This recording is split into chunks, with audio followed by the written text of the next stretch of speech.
Alors, salut les délicieuses co-créateurs, co-créatrices.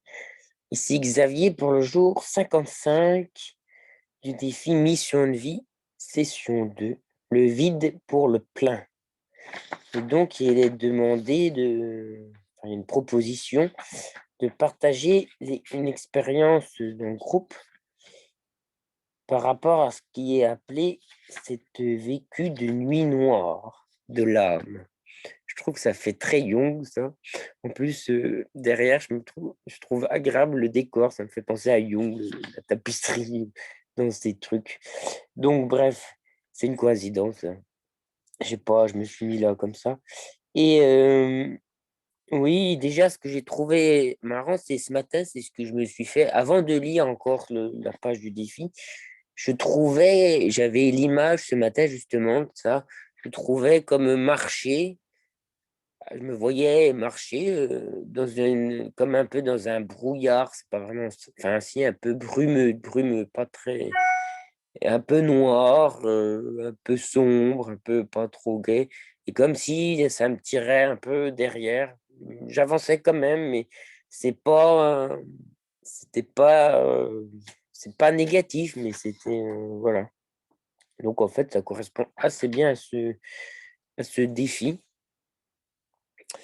Donc voilà. Oui, alors moi je voulais partager avec vous. Bon, donc là j'ai le Covid, mais ça va assez bien quand même. On pourrait dire que c'est un peu.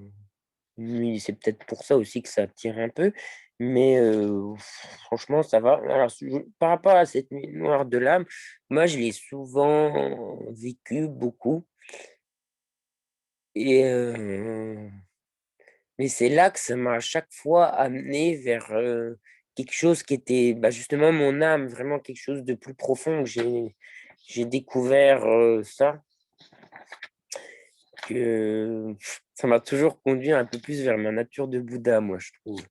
Vraiment, je l'ai eu jeune, quand j'étais vraiment très ouais, je souffrais beaucoup et très anxieux, et j'ai eu ma première expérience mystique. Voilà, où j'étais complètement libéré de ma souffrance, et pour moi, c'était, je savais pas ce que c'était trop le Bouddha, mais pour moi, j'ai appris après, c'est venu après pour moi. J'ai essayé, je me dis, enfin, j'ai vécu comme un éveil. Pour moi, j'étais, mais vraiment, ouah, c'était énorme, quoi, c'est indescriptible. Donc voilà, ça a conduit vraiment à quelque chose de plus. Après, ça s'est ça s'est désaltéré. Je suis pas resté dans cet état trop longtemps, en fait.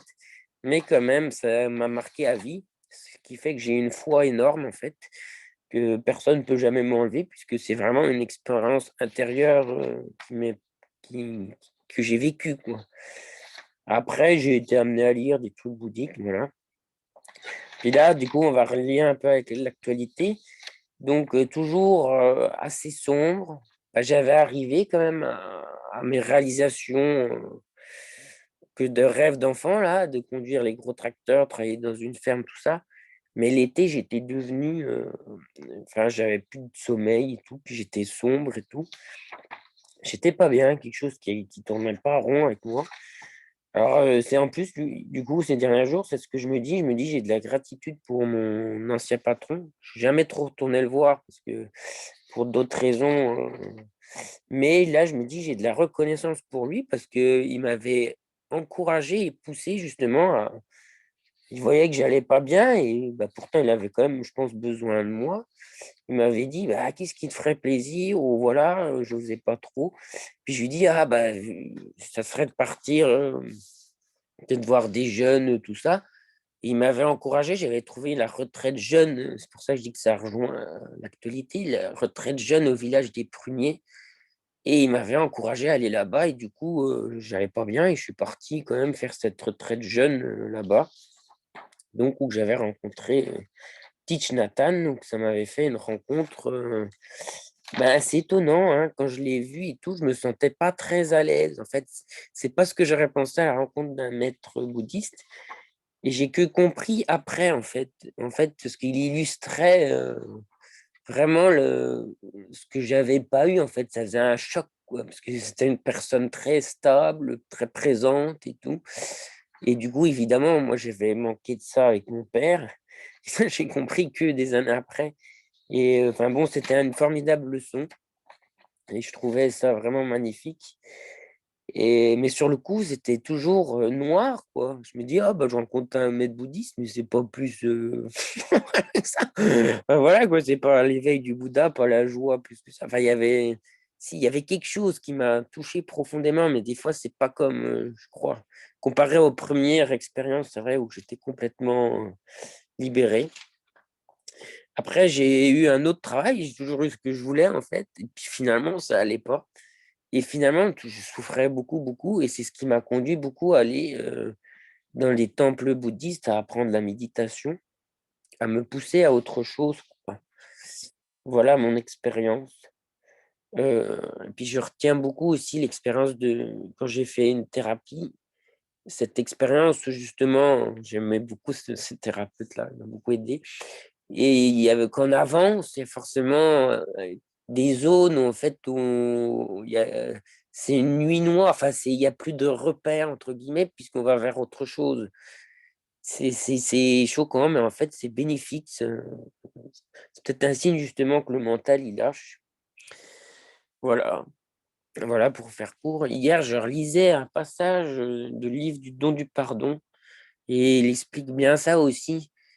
C'est l'idée de qu'on se place au-dessus des autres, on juge, on est un peu orgueilleux, alors que bah, c'est rester, redescendre un peu, être simple, humble, puis de demander pardon, de ne pas se servir de tout un prétexte. On se permet un peu d'être au-dessus de la personne où non, elle aurait pas dû me faire ci, faire ça.